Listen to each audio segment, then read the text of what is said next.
uncovered, the stories they buried. In 1962, the highest-ranking military officials in the United States, they sat down and signed a formal, heavily classified document. And this document proposed the coordinated bombing of Miami, the sinking of U.S. ships, and the hijacking of commercial airplanes. Wait, American ships and planes? Exactly. This Yeah. wasn't some rogue Black Ops division or a think tank. This was the Joint Chiefs of Staff. And their plan was to literally murder American citizens, blame it on Cuba, and use that outrage to justify a full-scale war. Hey, I'm Jake. And I'm Sarah. And, Jake, okay, that sounds absolutely insane. You're going to have to prove every single word of that, because proposing mass casualty domestic terrorism from inside the Pentagon, I mean, that sounds less like history and more like a rejected draft of some dystopian thriller. It really does. If this actually happened, there has to be a paper trail, right? Well, there is a paper trail. And the crazy part is it is entirely declassified now. It just sits right out in the open. It's an official historical U.S. government memorandum. Yeah. And it's called Operation Northwoods. Operation Northwoods. Okay. Yeah. And our mission for this deep dive is to unpack the exact mechanics of what the military proposed. But I think more importantly, we need to look at the bureaucratic machinery that made it possible. Because a room full of four-star generals doesn't just, wake up one morning and decide to bomb Florida. Right. No, that requires a very specific kind of environment. Exactly. We need to look at the geopolitical desperation that led to that exact moment. And to understand that desperation, you really have to look at the architecture of the Cold War in 1962. It wasn't just a political rivalry. Like, it was this existential standoff built entirely on the doctrine of mutually assured destruction. Yeah, MAD. Right, MAD. You had these two superpowers, the U.S. and the Soviet Union, essentially holding the entire planet hostage with their nuclear arsenals. Yeah. So the logic of the era basically dictated that any direct conflict between the two of them would just instantly escalate into a civilization-ending event. And that massive global standoff suddenly localized in this terrifying way in 1959. That's when Fidel Castro took power in Cuba. Just 90 miles away. Exactly. 90 miles off the coast of Florida, you suddenly have a communist state tightly allied with the Soviet Union. And for the U.S. military establishment, I mean, this was a massive vulnerability. They viewed it as a literal Soviet beachhead right in their backyard. But the U.S. couldn't just, roll tanks into Havana. The whole geopolitical reality of mutually assured destruction meant that an unprovoked American invasion of Cuba would probably trigger a Soviet invasion of West Berlin. Right, which triggers NATO. Exactly, which triggers a nuclear response from NATO. So direct military action was totally off the table, which meant the U.S. had to rely on covert operations to handle Castro. And, well, that brings us to the CIA's involvement. Which culminates in April of 1961 with the infamous Bay of Pigs invasion. Oh, right. Yeah, the CIA's master plan was to train, arm, and finance this paramilitary group of Cuban exiles, drop them on the beaches of Cuba, and just hope they spark a popular uprising to overthrow Castro. And it fails spectacularly. I mean, the whole operation relied on this massive assumption that the Cuban populace would immediately turn on Castro the second the exiles landed. But that just didn't happen. Not at all. Castro's forces pinned them down almost instantly. Right. The exiles were captured or killed within, 3 days.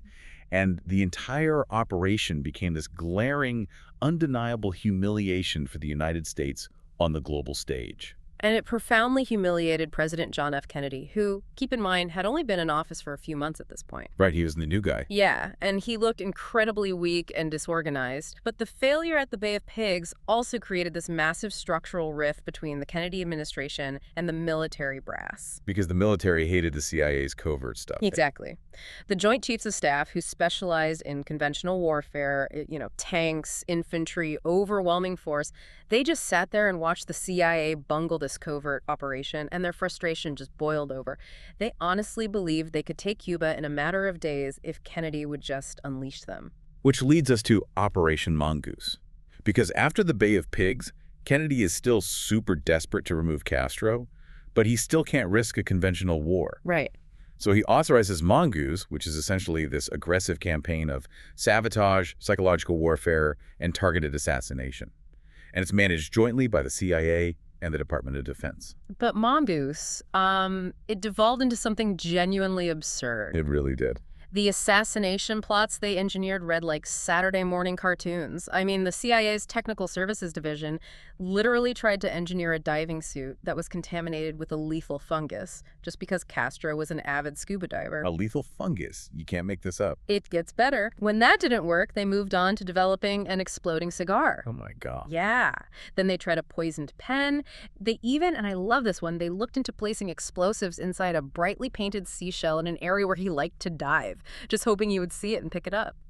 I mean, how does the government go from Looney Tunes plots with exploding cigars to planning domestic terrorism against its own people? Okay, let's unpack this, because it really comes down to institutional psychology. Right.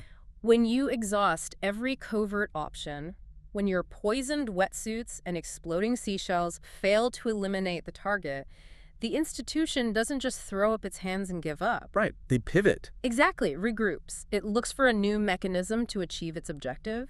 If covert assassination doesn't work, well, you need conventional military intervention. But, as we established, you can't invade without provocation. Because the whole nuclear war thing. Right. So if Cuba won't provoke a war, the military realizes they simply have to manufacture the provocation themselves. Wow. Okay, so that pivot is the birthplace of Operation Northwoods. Yes. And to understand how that shift happens, I think you have to look at the man leading the Joint Chiefs at the time, right? General Lyman. Handitzer, yeah. He was the chairman. And he was this highly decorated veteran who commanded artillery in World War II and led troops in the Korean War. He was a very traditional, hardline military strategist. And someone with that specific background, they look at the world through the lens of acceptable casualties. If you've commanded artillery in massive global conflicts, you are literally conditioned to view human life as a resource. It's something to be spent in exchange for strategic dominance. Right, it's just a numbers game to them. Exactly. To Lemnitzer, removing a Soviet ally from the Western Hemisphere was the ultimate strategic necessity. So in that framework, the loss of a few American lives isn't a tragedy. It's just the overhead cost of doing business. Morality is categorized as a logistical inefficiency. That is so dark. But that cold, calculated logic is exactly what was sitting on the desk on March 13, 1962. Lemnitzer formally presents a top-secret memorandum to Secretary of Defense Robert McNamara. And the title is just so purely bureaucratic. Justification for U.S. military intervention in Cuba. Sounds like a PowerPoint presentation. It really does. And it wasn't a rough draft. It wasn't some, thought experiment from a rogue analyst in a basement. It was a finalized proposal, and it was signed by every single member of the Joint Chiefs of Staff. Every single one. All of them. The heads of the Army, the Navy, the Air Force, and the Marines, they all put their names on a document that mapped out a campaign of domestic terrorism. You know, what stands out when analyzing historical documents of this nature is the tone. When institutions plan atrocities, they rarely use the language of violence. They use the language of logistics. Oh, totally. The Northwoods memo doesn't read like a manifesto. It reads like a quarterly corporate strategy report. Yeah. It literally lists out deliverables for a terror campaign with zero ethical friction. Yeah, let's break down those deliverables because it's wild. The first phase of the plan focused on localized bombings. The document states, and I'm quoting directly here, "We could develop a communist Cuban terror campaign in the Miami area, in other Florida cities, and even in Washington." In Washington. Yeah. The military wanted to plant explosives in American cities, orchestrate the arrests of fake Cuban agents, and release forged documents to prove Havana was directing the attacks. Because they were planning to leverage the media apparatus to amplify the panic. Yeah. Like, if a bomb goes off in Miami and the Pentagon conveniently produces a captured Cuban agent the very next day, the American public doesn't question the intelligence. No, they demand blood. Right. They demand immediate retaliation. Yeah. It's a perfectly engineered feedback loop of fear and consent. They also proposed targeting their own military assets. They actually suggested sinking a U.S. military ship at the Guantanamo Bay Naval Base, and they specifically noted that the resulting casualties would produce a, quote, helpful wave of national indignation. Helpful wave. Yeah. Good Lord. That phrasing is the essence of compartmentalized evil. They're reducing dead American sailors to a public relations metric. Yeah. But strategically, you can kind of see the historical parallel they were trying to draw, right? Yeah. They wanted their own remember the Maine moment. Oh, from the Spanish-American War.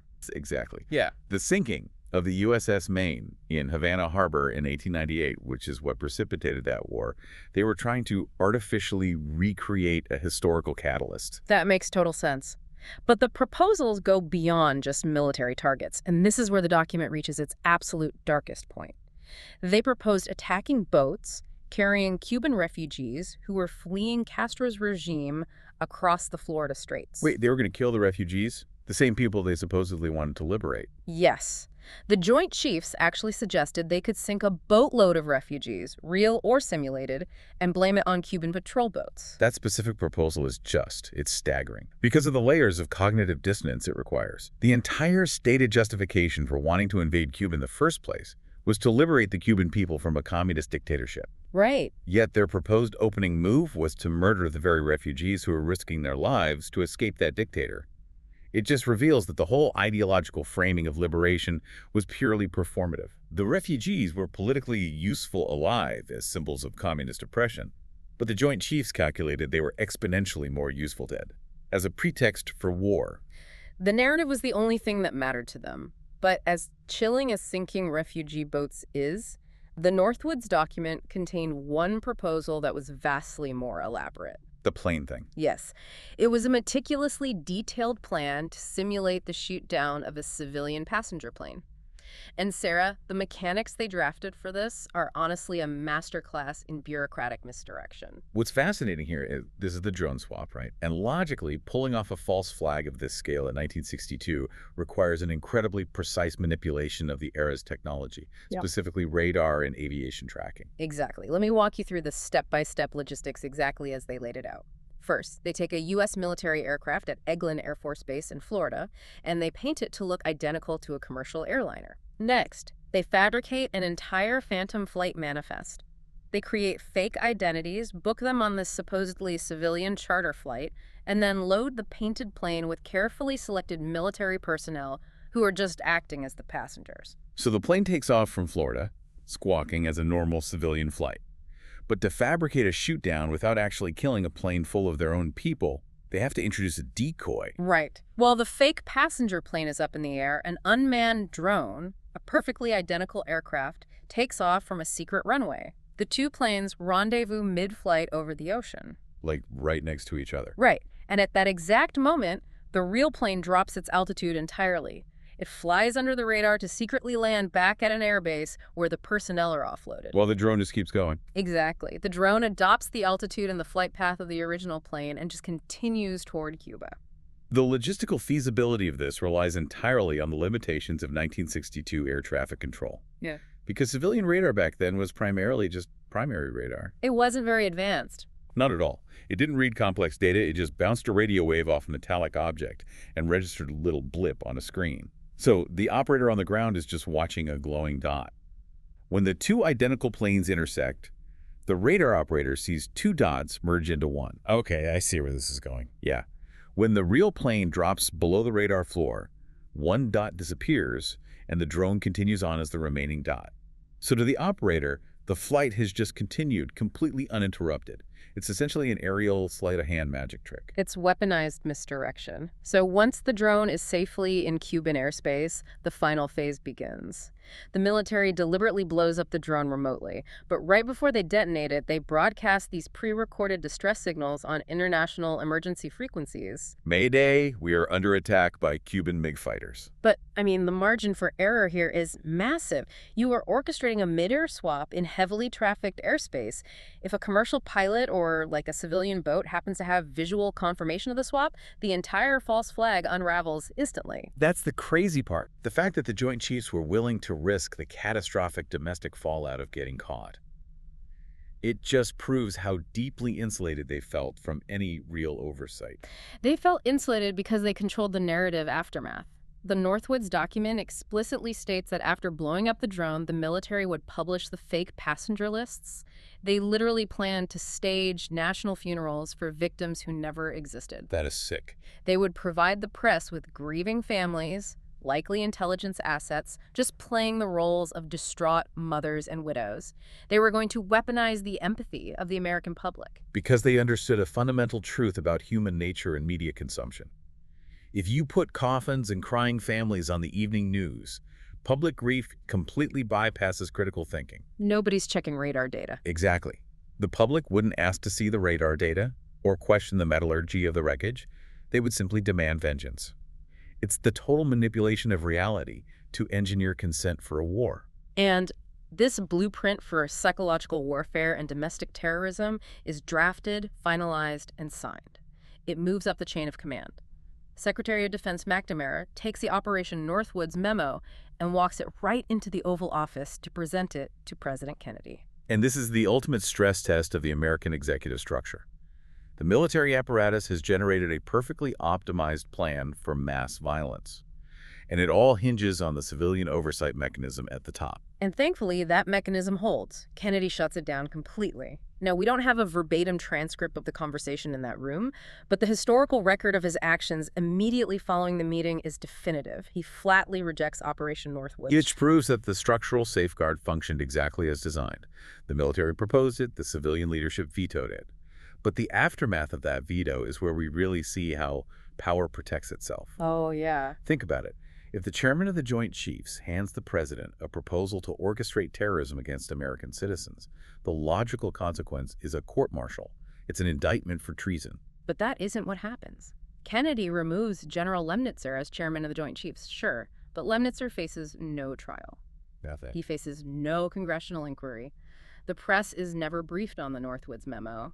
Instead, Lemnitzer is quietly transferred. He is made the supreme Allied commander of NATO in Europe. So the man who proposed bombing American cities gets rewarded with command of NATO.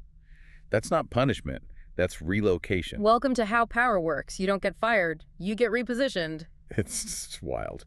And it happens because institutions prioritize their own survival over accountability. If Kennedy aggressively prosecutes the entire Joint Chiefs of Staff in 1962, keep in mind, this is during the height of the Cold War, just months before what would become the Cuban Missile Crisis, he completely shatters public trust in the military. Right, and he signals to the Soviet Union that the American command structure is fractured and compromised. Exactly. Kennedy knew he couldn't afford the optics of a military purge. So Lemnitzer gets a chest full of medals and a command in Europe. The other generals who sign the document simply go back to their desks. And the Northwoods memo itself is classified, sealed in a vault, and effectively erased from existence. The institutional cover-up worked flawlessly. I mean, they buried it so deeply that an entire generation lived and died without ever knowing the Pentagon drafted a plan to attack them. It remained hidden for 35 years. The document didn't see the light of day until 1997.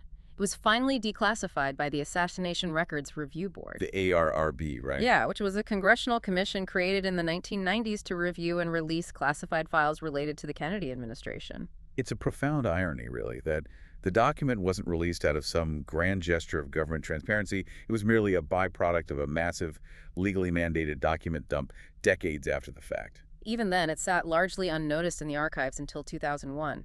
That's when investigative journalist James Bamford published his book, Body of Secrets. Great book. Incredible book. He dedicated significant real estate to analyzing Operation Northwoods, and that is what finally forced the document into mainstream public consciousness.